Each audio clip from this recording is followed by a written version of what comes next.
maniry rabe de nihirako I madama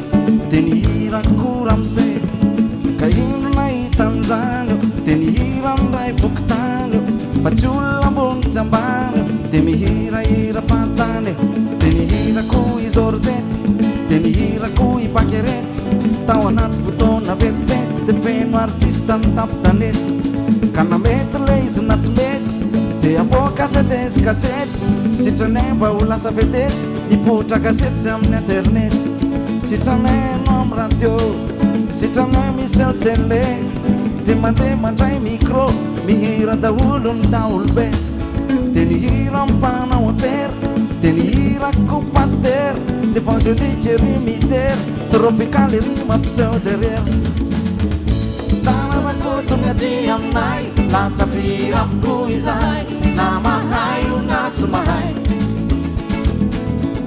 de zava-kanto matokony ilay nataony sasany miala zafay tena masositra mampikolay sanantadana ty aminay do manakanto avoko izahay na mahay o na tsy mahay Konsay na patokony ilay ataony sasany miala zafay mampikolay tena masositry de nihirako I Théophile de nanarakako I Basile lasa stylany ety am'ville la hoe teo artista daholo mikely isanandro mandritry ny taona de misy mipotra ny foana ze antomitsay hoe ahoana fa mihira avoko ze tsy mona de nihirako le sipabe izy ratsy feo mpatsara pe efa tazana tamy tele mampandifito be nanabe fa ny sasany manao klipe de tsy vita mitsikitsiky fa tena tsy menatra mihitsy fa naseho any atramo silipe sanatria manisiry sy manesona maniratsiry fa misy sasany amreo irany mandeha anarany anaty sotira sananako tonga ty aminay na sabira avoko izahay na mahay o na tsy mahay